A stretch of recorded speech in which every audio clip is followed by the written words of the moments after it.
इनकी अपनी इनकी कर्म भूमि के स्वाभिमान का इनका ध्वज। लेकिन मुझे अच्छा लगा कि कार्यक्रम की शुरुआत प्रथम पूज्य गणेश जी की वंदना से हुई। वक्रतुंड महाकाय सूर्यकोटि समप्रभु निर्विघ्न कुरु मे देव सर्व कार्येषु सर्वदा। मुझे लगता है कि प्रधानमंत्री जी ने ऑस्ट्रेलिया में आकर ऑस्ट्रेलिया और भारत की मैत्री की अभिनव शुरुआत की और आज के हमारे इस प्रतिनिधिमंडल से मुझे लगता है कि राजस्थान से भी ऑस्ट्रेलिया के संबंधों की एक और अच्छी शुरुआत होगी और हम लोग आगे बढ़ेंगे। तो गणेश जी की साक्षी में और दोनों ध्वज की साक्षी में मैं गौरवान्वित हूं, क्योंकि हमारा तिरंगा, जिस तिरंगे के लिए आपने इतिहास में ऊपर म्यूजियम में भी काफी चीजें मैंने देखी लिखी हुई हैं, लेकिन किसी भी देश का ध्वज, किसी भी देश का झंडा उनका स्वाभिमान होता है, उसकी खूबी होती है।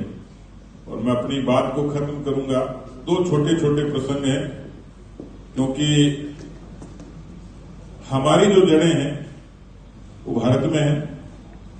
भारतीय कहलाना हर भारतवंशी के लिए अभिमान है और मुझे अच्छा लगता है कि जब कई बार सेलिब्रेशन होता, अब तो खैर अंतर्राष्ट्रीय योग दिवस ने पूरी दुनिया को भारत की योग की विधा के आगे नतमस्तक कर दिया। पूरी दुनिया के 200 देश 21 जून को योग करते हैं। इसका मतलब भारत की जो आध्यात्मिक ताकत है उसको दुनिया ने स्वीकार किया।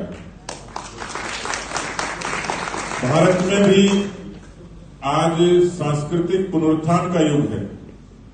यहां राम मंदिर की चर्चा हुई, भारत के बदलाव की चर्चा हुई और इसलिए इस तिरंगे की ताकत का एक छोटा सा उदाहरण आपको देता हूं। रूस और यूक्रेन के युद्ध में भारत के लगभग 25,000 लोग, नागरिक उस युद्ध की विभीषिका में फंस गए।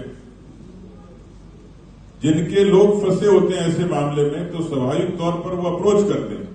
मेरे क्षेत्र के मेडिकल स्टूडेंट थे, उनके पेरेंट्स ने मुझे फोन किया कि हमारे बच्चे उनको लेके आओ।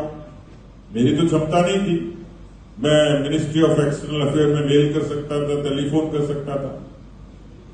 देश के प्रधानमंत्री जी ने एयरफोर्स के प्लेन भेज दिए, मिनिस्टर्स भेज दिए, लेकिन हंगरी, पोलैंड और उसकी सीमा तक यूक्रेन से आने के लिए बंकर से निकल के ये जज्बा तो उन्हीं हिंदुस्तानियों को चाहिए था। बड़ी जद्दोजहद थी, बड़ा संकट था। मेरे क्षेत्र के जो मेडिकल स्टूडेंट जब आए वापस, सुरक्षित आए, लेकिन ये इतिहास भी हिंदुस्तान ने रच दिया कि विश्व में लोकतंत्र की जननी, मदर ऑफ डेमोक्रेसी, भारत के प्रधानमंत्री भी दुनिया के हर हिस्से में मौजूद होते हैं, दुनिया के सुख में और दुख में। इसलिए जो वसुधैव कुटुंबकम की बात हम करते हैं, प्रधानमंत्री कहते हैं one earth, one family, one future. तो देश के ऐसे प्रधानमंत्री जो दुनिया के हर हिस्से में जाते हैं और भारतवंशियों का गौरव बढ़ाते हैं। एनआरआई से मिलता हूं तो पूछता हूं क्या बदलाव आया, एक लाइन में जरूर कहते हैं, बाकी चीजें बदली होंगी।